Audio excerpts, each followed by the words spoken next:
Hello students, welcome to my channel study with hello Suman. आज के इस वीडियो में हम लोग बात करने वाले हैं कक्षा 8 प्रश्नावली 2.1 का एग्जाम्पल करेंगे। ठीक है, ये पार्ट 2 है। इससे पहले मैंने आपको सारा थ्योरी करा दिया था और उसका मैंने लास्ट में आपको बताया भी था पूरा लिस्ट कि हम लोगों ने क्या क्या सीखा। तो स्टूडेंट्स, अगर आप उस वीडियो को नहीं देखे हैं जो प्रश्नावली 2.1 का जो पार्ट 1 एग्जाम्पल है, तो मैंने उसका लिंक डिस्क्रिप्शन में डाल दिया है। आप जाके पूरा प्लेलिस्ट को सीरियल वाइज पूरा देख सकते हैं और अच्छी तरीके से समझ के फिर आप इस वीडियो में आइए तो आपको और बेहतरीन समझ में आएगा। ठीक है, और फिलहाल तो इस वीडियो में मैं आपको एग्जाम्पल कराऊंगा और साथ ही साथ आपको थ्योरी भी कराऊंगा ताकि आपको रिकॉल हो जाए चीज़ें, जिससे क्या होगा, आप बेटर परफॉर्मेंस कर पाओ एग्जाम में। ठीक है, और आपको आसान तरीके से चीज़ें याद भी रहे। ठीक है, तो स्टूडेंट्स, अगर आप मेरे चैनल पर नए हैं तो प्लीज़ इस चैनल को सब्सक्राइब जरूर करिए और अपने दोस्तों के साथ भी जरूर शेयर करिए। तो चलिए इस वीडियो को बिना टाइम वेस्ट किए फटाफट से हम लोग स्टार्ट कर लेते हैं।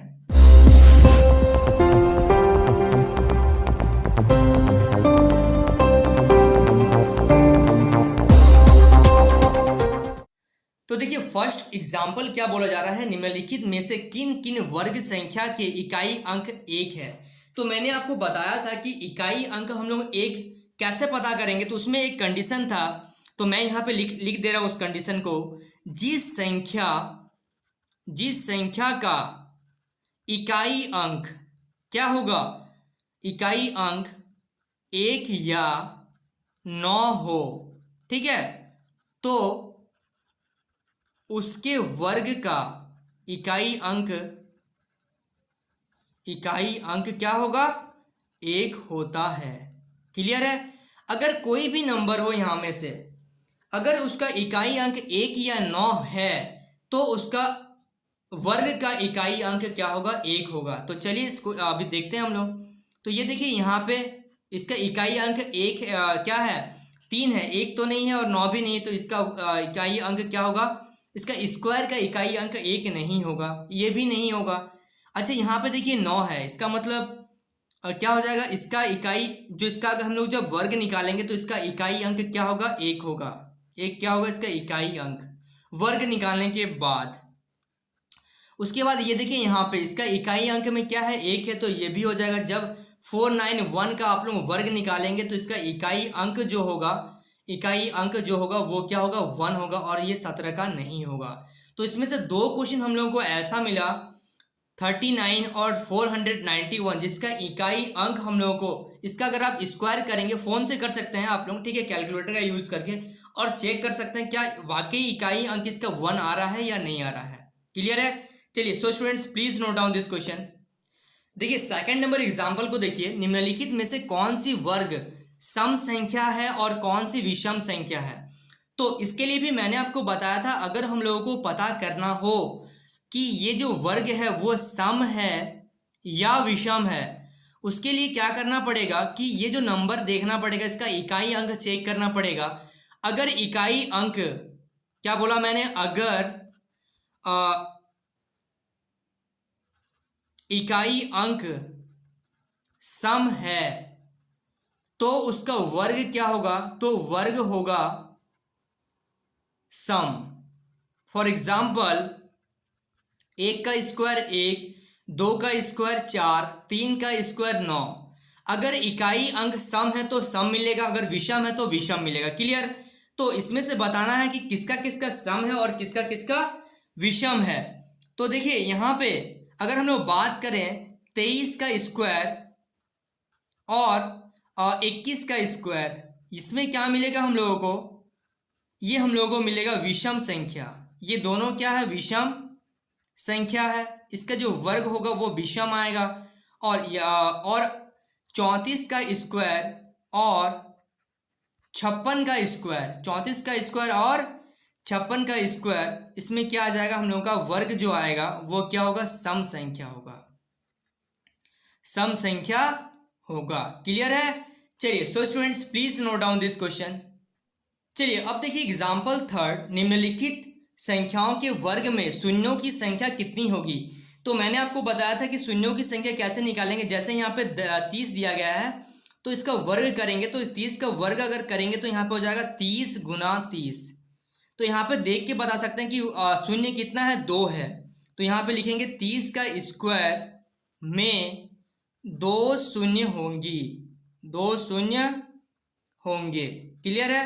अब देखिए अगर 500 का स्क्वायर निकालेंगे तो उसको हम लोग लिखेंगे 500 गुना 500। आपको गुना नहीं करना, बस जीरो कितना होगा वो बताना है। तो यहाँ पे 2 शून्य है और यहाँ पे 2 शून्य है, यानी कि टोटल 4 शून्य आएंगे। तो हम लोग लिखेंगे अब 500 का जो स्क्वायर होगा में 4 शून्य होंगे। क्लियर है। चलिए so students please note down this question. अब देखिए यहाँ पे मैंने 2 क्वेश्चन लिया गया है कंटिन्यू में। ये आपका एग्जाम्पल पे ही मिलेगा पेज नंबर 37 पे। 81 और 100 के बीच वर्ग संख्याएं लिखिए। तो 81 का वर्ग कितना होता है? 81 का वर्ग 81 किसका वर्ग होता है? 9 का वर्ग होता है।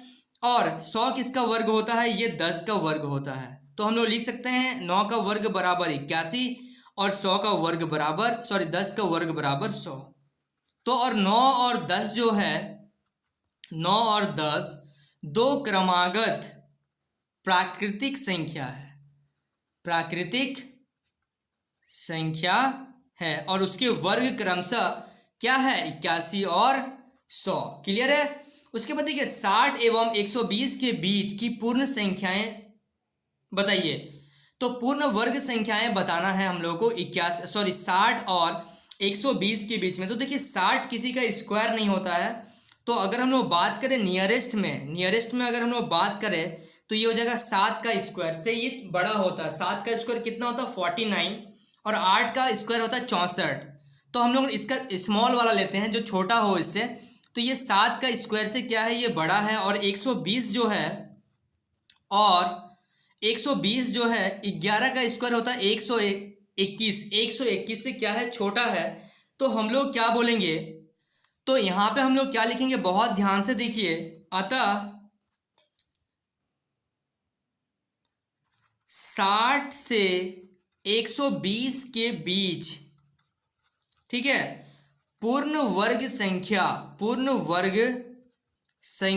होगी। क्या होगी? तो वह 7 से क्या होगी? अगर पूर्ण वर्ग संख्या बताना है तो वो 7 से बड़ी होगी, 7 से बड़ी एवं 11 से छोटी होगी। 11 से छोटी संख्या का वर्ग होगा। क्लियर है। यानी कि 8, 9 और 10, क्योंकि 7 से बड़ा और 11 से छोटा, तो यहाँ पे लिखेंगे 8, 9 और 10 वर्ग इसका होगा। क्लियर है।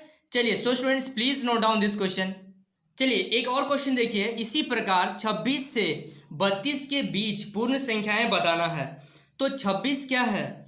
26 जो हो जाएगा आपका वो बड़ा हो जाएगा किससे? 5 का स्क्वायर से। ठीक है। और 32 जो होगा, 32 अगर नियरेस्ट करें 5 का स्क्वायर, 5 बचे 25 और 6 का स्क्वायर हो जाएगा 6 6 36। तो ये 36 से क्या हो जाएगा? 6 का स्क्वायर से छोटा होगा। ठीक है। ये 5 का स्क्वायर से बड़ा होगा और ये 6 का स्क्वायर से छोटा होगा। तो अगर हम लोगों को बताना है पूर्ण वर्ग संख्या तो हम लोग क्या बोलेंगे? वो 5 एवं 6 के बीच प्राकृतिक संख्या का वर्ग होगा। ठीक है। लेकिन एक कंडीशन देखिए यहाँ पे, लेकिन 5 और 6 के बीच कोई भी प्राकृतिक संख्या नहीं है। क्लियर देख पा रहे हैं आप लोग? 5 और 6 के बीच कोई भी प्राकृतिक संख्या नहीं है। इसलिए 26 और मैं यहाँ पे लिख दे रहा हूँ, इसलिए 26 और 32 पूर्ण वर्ग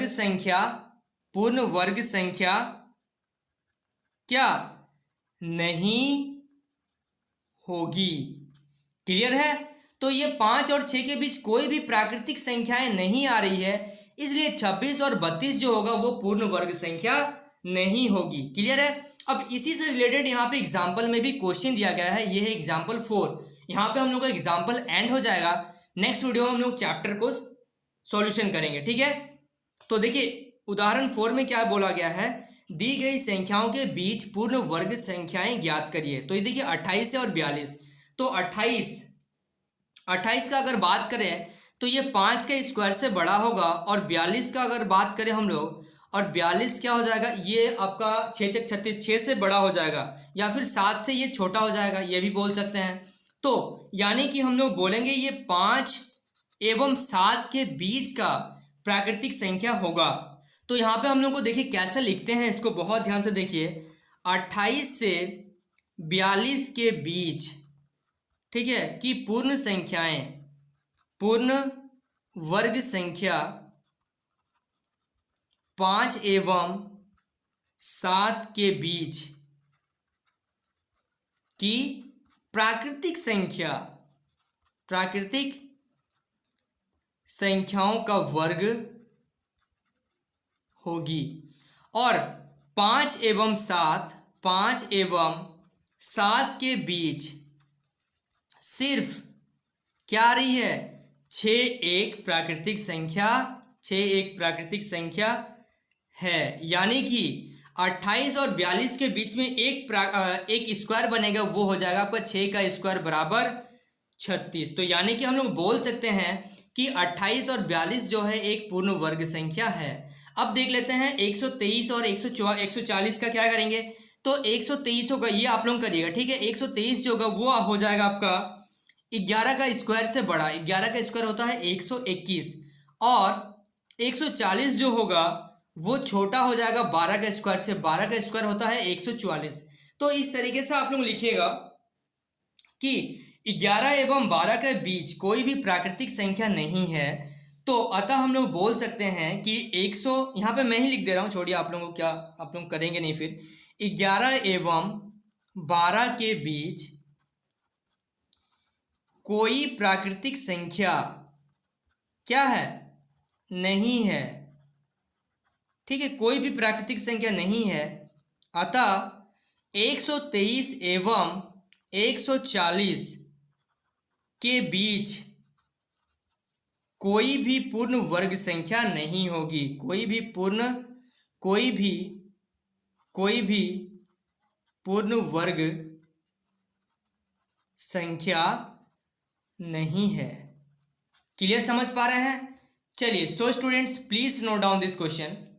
सो स्टूडेंट्स, आई होप आपको इस वीडियो से काफ़ी कुछ सीखने को मिला होगा। अगर आप मेरे चैनल पर नए हैं तो प्लीज़ इस चैनल को सब्सक्राइब जरूर करिए और अपने दोस्तों के साथ भी जरूर शेयर करिए। तो स्टूडेंट्स, आज के इस वीडियो में बस इतना ही, मिलते हैं नेक्स्ट वीडियो में, तब तक के लिए बाय। तो स्टूडेंट्स, इस वीडियो के एंड में कमेंट करके बताइए और इस वीडियो को लाइक करिए कि ये वीडियो आपको कैसा लगा। Thank you so much for watching this video.